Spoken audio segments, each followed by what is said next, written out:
शनि के नाम से ही हर व्यक्ति डरने लगता है। शनि की दशा एक बार शुरू हो जाए तो 7.5 साल बाद ही पीछा छोड़ती है।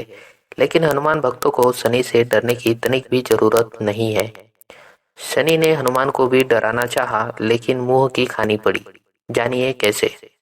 महान पराक्रमी हनुमान अमर है। पवन पुत्र हनुमान रघुकुल के कुमारों के कहने से प्रतिदिन अपनी आत्मकथा का कोई भाग सुनाया करते थे। उन्होंने कहा कि मैं एक बार संध्या समय अपने आराध्य श्री राम का स्मरण करने लगा तो उसी समय ग्रहों में पाप ग्रह मंद गति सूर्यपुत्र शनि देव पधारे। वह अत्यंत कृष्ण वर्ण के भीषणाकार थे। वह अपना सिर प्रायः झुकाया रखते हैं। जिस पर अपनी दृष्टि डालते हैं वह अवश्य नष्ट हो जाता है। शनिदेव हनुमान के बाहुबल और पराक्रम को नहीं जानते थे। हनुमान ने उन्हें लंका में दशग्रीव के बंधन से मुक्त कराया था। वह हनुमान जी से विनय पूर्वक किंतु कर्कश स्वर में बोले, हनुमान जी, मैं आपको सावधान करने आया हूँ। त्रेता की बात दूसरी थी, अब कलयुग प्रारंभ हो गया है।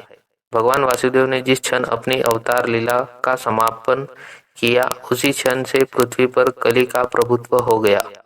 यह कलयुग है। इस युग में आपका शरीर दुर्बल और मेरा बहुत बलिष्ठ हो गया है। तो शनिदेव को इस बात का तनिक भी ज्ञान नहीं था। रघुनाथ के चरणाश्रितों पर काल का प्रभाव नहीं होता। शनिदेव के अग्रज यमराज भी प्रभु के भक्त की ओर देखने का साहस नहीं कर पाते। हनुमान जी ने शनिदेव को समझाने का प्रयत्न किया, आप कहीं अन्यत्र जाए। ग्रहों का प्रभाव पृथ्वी के मरणशील प्राणियों पर ही पड़ता है। मुझे अपने आराध्य का स्मरण करने दे। मेरे शरीर में श्री रघुनाथ जी के अतिरिक्त दूसरे किसी को स्थान नहीं मिल सकता। लेकिन शनिदेव को इससे संतोष नहीं मिला। वह बोले, मैं सृष्टिकर्ता के विधान से विवश हूँ। आप पृथ्वी पर रहते हैं, अतः आप मेरे प्रभुत्व क्षेत्र से बाहर नहीं है। पूरे 22.5 वर्ष व्यतीत होने पर 7.5 वर्ष के अंतर से 2.5 वर्ष के लिए मेरा प्रभाव प्राणी पर पड़ता है, किंतु यह गौण प्रभाव है। आप पर मेरी 7.5 आज इसी समय से प्रभावी हो रही है। मैं आपके शरीर पर आ रहा हूँ, इसे आप टाल नहीं सकते।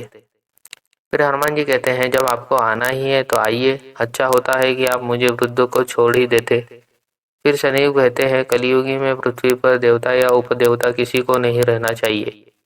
सबको अपना आवास सूक्ष्म लोकों में रखना चाहिए। जो पृथ्वी पर रहेगा वह कलियुग के प्रभाव में रहेगा और उसे मेरी पीड़ा भोगनी पड़ेगी। और ग्रहों में मुझे अपने अग्रज यम का कार्य मिला है। मैं मुख्य मारक ग्रह हूँ और मृत्यु के सबसे निकट वृद्ध होते हैं, अतः मैं वृद्धों को कैसे छोड़ सकता हूँ। हनुमान जी पूछते हैं, आप मेरे शरीर पर कहाँ बैठने आ रहे हैं। शनिदेव गर्व से कहते हैं, मैं 2.5 वर्ष प्राणी के सिर पर रहकर उसकी बुद्धि विचलित बनाए रखता हूँ। मध्य के 2.5 वर्ष उसके उदर में स्थित रहकर उसके शरीर को अस्वस्थ बनाता हूँ और अंतिम 2.5 वर्ष पैरों में रहकर उसे भटकाता हूँ। फिर शनिदेव हनुमान जी के मस्तक पर आ बैठे तो हनुमान जी के सिर पर खाज हुई। उसे मिटाने के लिए हनुमान जी ने बड़ा पर्वत उठाकर सिर पर रख लिया।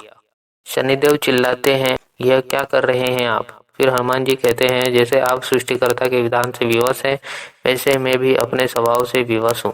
मेरे मस्तक पर खाज मिटाने की यह उपचार पद्धति है और आप अपना कार्य करें और मैं अपना कार्य। ऐसा कहते ही हनुमान जी ने दूसरा पर्वत उठाकर सिर पर रख लिया।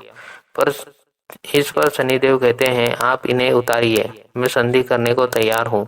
उनका इतना कहते ही हनुमान जी ने तीसरा पर्वत उठाकर सिर पर रख लिया तो शनिदेव चिल्लाकर कहते हैं, मैं अब आपके समीप नहीं आऊंगा।